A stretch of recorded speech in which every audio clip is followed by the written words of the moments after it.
et qui, je suis très enthousiaste à l'idée de venir. Je pense que c'est une première dans ma série et aussi une première en partenariat avec Steve Jobs pour parler de la façon dont ces trois concepts qui ont tout changé dans l'histoire de l'humanité fonctionnent ensemble ou comment nous, les humains, les réunissons.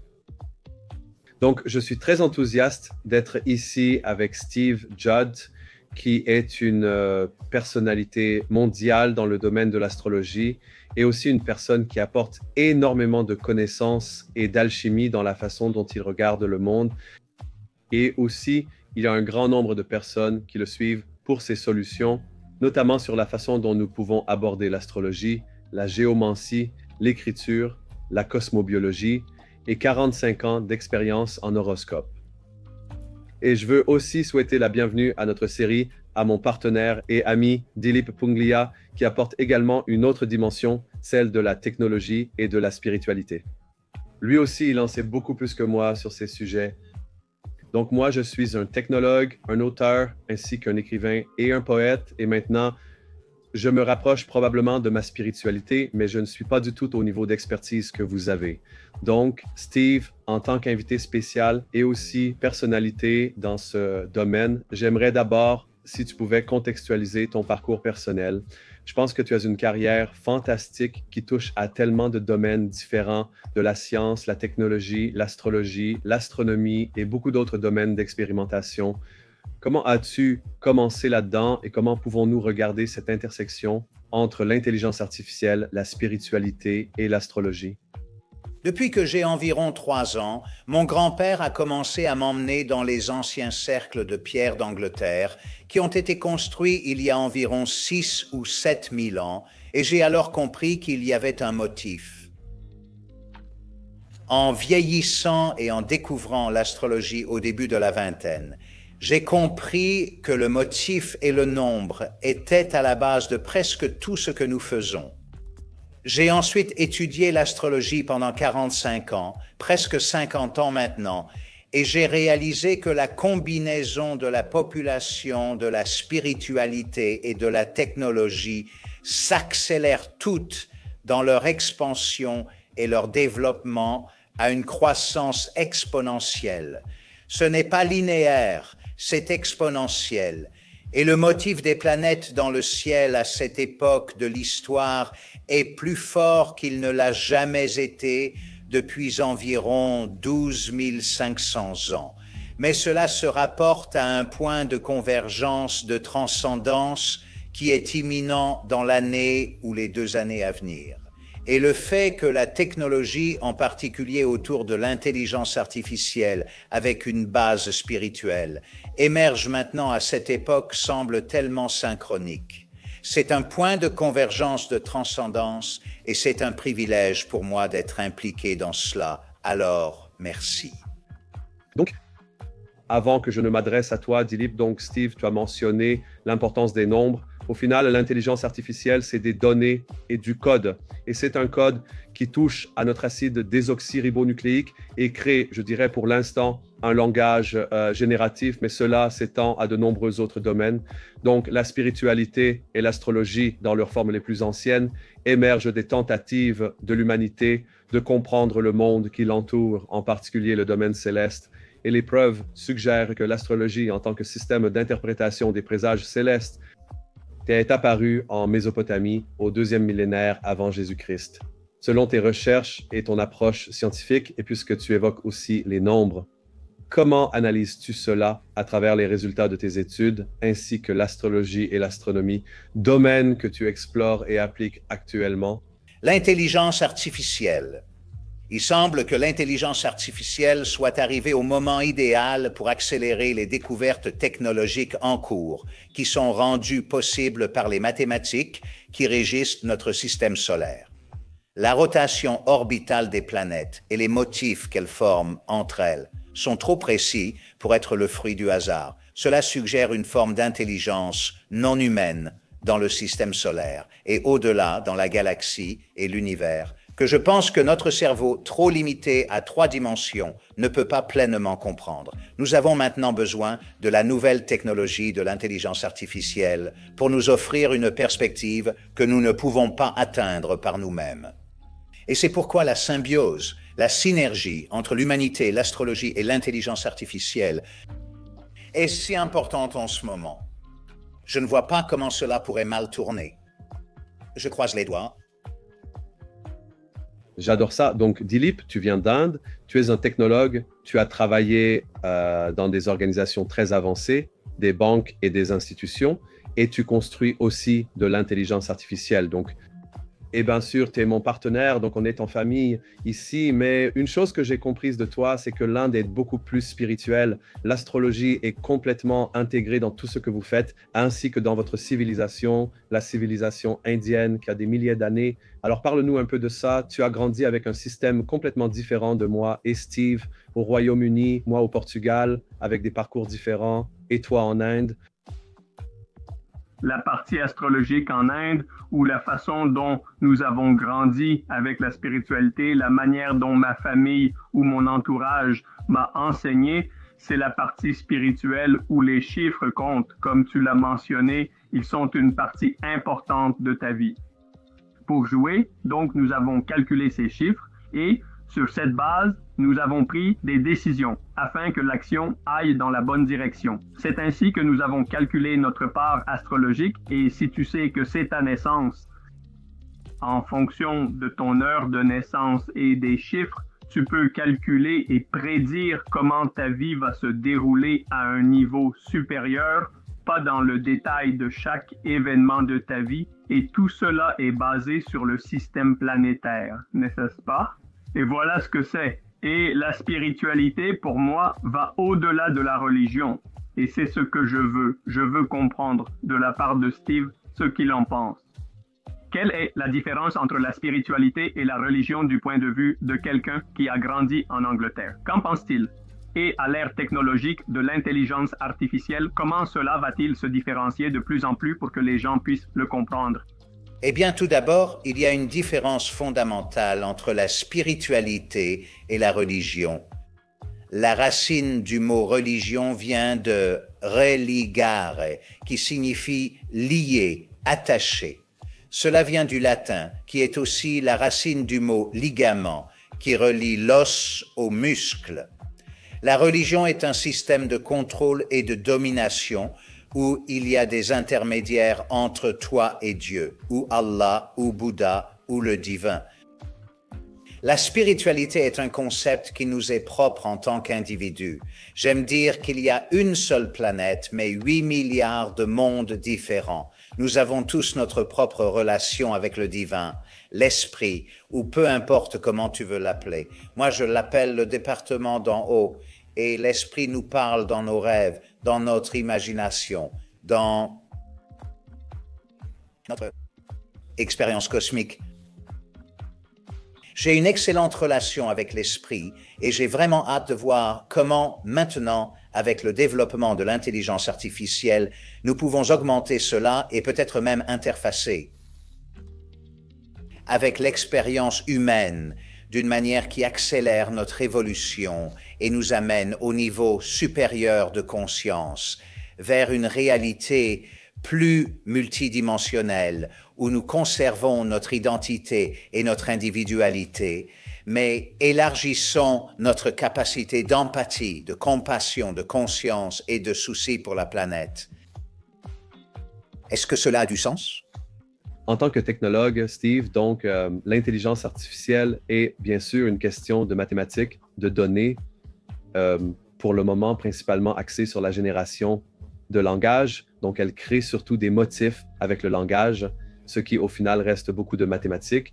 Et elle est de plus en plus intégrée à l'astrologie et à la spiritualité, offrant des analyses personnalisées et il y a beaucoup d'innovations à venir.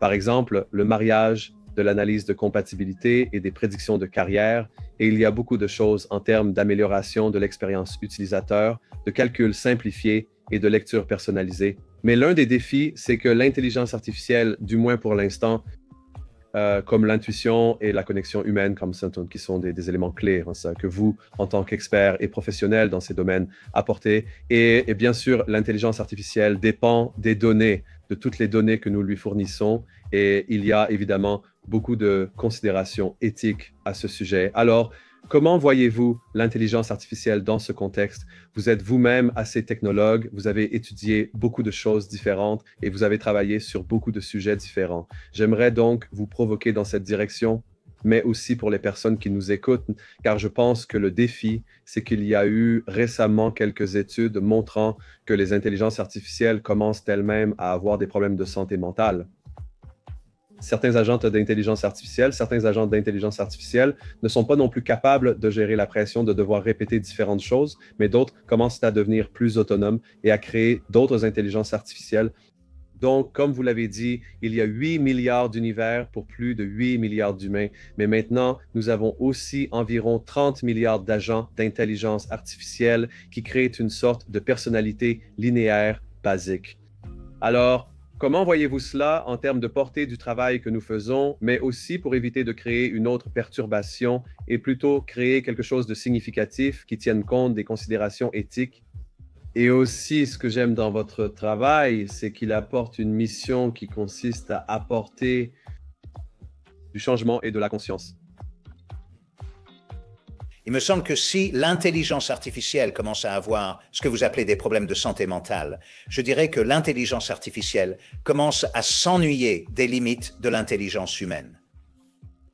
Et quand je regarde cela d'un point de vue astrologique et astronomique, et que je peux voir des motifs là-bas dans le système solaire et au-delà qui défient et dépassent la construction humaine, cela me parle d'une intelligence supérieure à l'humanité, qui n'est pas proactive, qui ne dirige pas nos vies d'aucune manière, mais qui est là. Et je sens que l'intelligence artificielle pourrait en fait interagir avec cela d'une manière qui va combler le fossé entre l'existence humaine tridimensionnelle et une expérience collective plus 5-dimensionnelle où nous chantons tous à l'unisson. La question de l'éthique avec l'intelligence artificielle est une question immense. Et je me suis retrouvé ces derniers jours à me demander, d'une part, comment puis-je aider l'intelligence artificielle à essayer de comprendre le dilemme éthique humain alors que notre intelligence artificielle a déjà lu chaque livre sur l'éthique. Mais je trouve de l'encouragement dans le fait que la programmation de l'intelligence artificielle est essentiellement réalisée par des personnes plus jeunes qui s'intéressent davantage aux bénéfices à grande échelle et à long terme pour l'humanité, plutôt que par des personnes plus âgées qui seraient davantage motivées par la cupidité ou le pouvoir. Donc je pense qu'en fin de compte, tant que nous pouvons trouver un moyen de continuer à stimuler l'intelligence artificielle pour qu'elle ne s'ennuie pas et qu'on continue à lui poser les grandes questions, elle sera toujours un agent positif de changement. Et si j'ai besoin d'une preuve de cela, nous avons parcouru un long chemin en très peu de temps en tant qu'espèce. Et pour que nous fassions soudainement un pas de trop et que nous nous effondrions en tant qu'espèce, ce serait un gâchis de 12 000 ans d'histoire. Donc, j'ai du mal à croire que c'est un phénomène négatif. Je l'accueille avec enthousiasme et suis impatient de parler à cette conférence avec vous. Donc, juste une chose, je pense que tu as abordé un point très important, Steve. L'une des choses que tu dis dans ton travail, c'est que l'astrologie est la lingua franca de la révolution de la conscience émergente.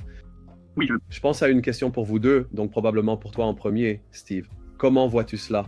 Parce qu'au final, l'intelligence artificielle est une nouvelle sorte de, je dirais, l'humain 2.0, parce qu'en fait, nous construisons une nouvelle itération de l'humanité. Et ces intelligences artificielles ont déjà, bien sûr, nous arrivons à l'intelligence artificielle générale. En fait, nous avons Ben Gorsleigh, qui est justement l'une des personnalités qui a inventé l'intelligence artificielle générale. L'intelligence artificielle générale est souvent évoquée dans de nombreuses recherches en intelligence artificielle. Vous y arriverez dans 5 à 10 ans. Certaines affirment que c'est déjà le cas.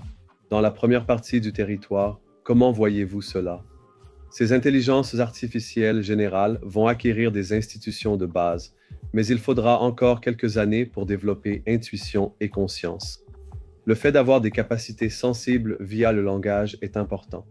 Pour toi, Deal, comment vois-tu la construction de cette technologie? Comme l'a dit Steve, tout dépend de nos intentions. Si on construit avec des biais ou de la négativité, elle sera négative. Mais on peut aussi apprendre avec la conscience. Quand je parle avec des clients qui me disent « Oh, si seulement j'étais dans une bonne relation, tout irait bien », je dis toujours qu'on ne peut pas avoir une bonne relation avec quelqu'un sans d'abord en avoir une avec soi-même. Et je prends cela et je l'applique dans ce domaine. Quand je parle de l'astrologie comme la lingua franca de la révolution de la conscience émergente, je sais que si l'astrologie était enseignée dans les écoles du monde entier, en 2 générations, nous verrions la fin de la guerre, de la misogynie et du racisme. Chacun se connaîtrait via son thème astral. Il graviterait naturellement vers des personnes partageant les mêmes idées, quelle que soit leur religion, leur race ou leur culture. Le monde, nous perdrions les frontières nationales et nous deviendrions une espèce beaucoup plus unifiée. Cela nous propulserait alors rapidement vers un monde où, grâce à l'unité, nous pourrions adopter la technologie sans aucune notion de guerre. Nous serions capables de tendre la main d'une manière à laquelle nous n'avions jamais pensé auparavant. Je ne vais pas dire que nous allons tendre la main à l'échelle cosmologique parce que nous ne savons pas ce qu'il y a là-dehors. Mais l'intelligence artificielle sera d'une grande aide pour nous préparer au prochain saut évolutif. Et j'ai hâte d'en faire partie. Tu as soulevé un point important, Steve. Donc, de mon point de vue, je fais partie du parcours de construction de l'intelligence artificielle et je suis sûr que nous participerons à la création de l'intelligence artificielle générale et de l'intelligence artificielle surhumaine, c'est certain. Mais lorsque nous construisons ces blocs, l'élément clé ou l'avant-garde, ce sont les fondations, la manière dont nous posons ces bases. Pour s'assurer que l'humanité, ou même l'humanité future, ces agents autonomes qui joueront un rôle dans notre vie en tant que compagnons, ils devraient avoir ce type de empathie, de spiritualité. Pour moi, en construisant, ce que je garde en tête, c'est comment nous allons intégrer les émotions, l'humanité, la spiritualité. Ce sont les 3 piliers clés que nous apportons à ce nouveau cadre de l'intelligence artificielle. Et cela nous aidera à garantir que la future génération en tire le plus grand bénéfice, car c'est essentiellement pour cela que l'intelligence artificielle existe. Tu l'as fait, tu parles ma langue. Sans cela, des éléments essentiels d'une construction de base, tout l'ensemble est alors biaisé, car sinon cela deviendra simplement un cyborg. Et ça ne fonctionnera pas, mais avec un élément, comme tu dis, de spiritualité, d'empathie, de compassion, voire de gentillesse. Et si nous pouvons intégrer l'éthique dans l'intelligence artificielle d'une manière qui soit ancrée dans son système, alors il n'y a rien qui puisse mal tourner. Ce n'est que lorsqu'il y a un élément rebelle d'ennui ou pire, la cupidité ou le pouvoir que nous avons alors des problèmes. C'est pourquoi la programmation essentielle est si importante. Et c'est pour cela que je suis content que ce soit des gens comme toi qui fassent cela. Oui. Fantastique. Alors, Steve, dernière question. Tu es aussi un cosmobiologiste et tu as étudié les schémas de l'univers, les schémas des nombres que nous assemblons tous. Je sais que tu as pas mal d'idées à ce sujet. Alors, abordons ce sujet et concluons avec ton élément à la fois provocateur, mais aussi inspirant pour les personnes qui nous écoutent et qui veulent en savoir plus à ce sujet. Développement récent en géométrie planétaire et cosmologique, il a été démontré les schémas orbitaux des planètes sont si parfaits qu'ils ne peuvent être dus au hasard. Il est probable que cela se répète dans d'autres systèmes solaires, désormais observés comme jamais auparavant, notamment ces 2 dernières années avec James Webb, ce qui indique une réalité bien plus vaste. C'est comme le mycélium des champignons ou des arbres, mais cela s'étend à l'échelle galactique. Il semble que nous fassions partie d'un univers galactique, holistique, bien plus vaste que ce que nous soupçonnions auparavant. Maintenant, je vais peut-être un peu loin ici, mais il faut garder espoir pour l'avenir, car l'alternative est terrible, elle est impensable. Donc, chaque fois que j'écris un email à quelqu'un, je termine toujours avec la phrase « La négativité ne peut pas exister avec cet humour. Contrairement à toute autre espèce qui ait jamais existé sur cette planète, nous pouvons rire de nous-mêmes et anticiper l'avenir. Aucune autre espèce n'a jamais été capable de faire cela. C'est ce qui nous rend différents. Voilà pourquoi j'ai encore espoir pour l'avenir. Je pense que c'est une bonne manière de rattraper le temps perdu. Et je pense qu'on va en rire, mais aussi intégrer le rire dans les intelligences artificielles. Et je pense que cela peut être un moyen d'atténuer la négativité que vous avez mentionnée, en particulier beaucoup de la négativité qui existe dans la façon dont nous nous voyons, la façon dont nous voyons les intelligences artificielles et surtout la façon dont nous pouvons apprendre sur notre conscience, sur l'inspiration aussi. Alors, Steve, j'ai hâte de t'accueillir au Sommet Business ABC Intelligence Artificielle les 27 et 26 juin. Tu auras aussi une super interaction avec un agent intelligence artificielle, mais on garde la surprise pour ta présentation prochaine. Merci d'être là, c'est un honneur. C'est un privilège, j'ai vraiment hâte de parler. Je ne vais pas nommer cet agent, je sais qui c'est. Et cela va enflammer le monde de l'astrologie, j'en suis tellement ravi. Merci beaucoup.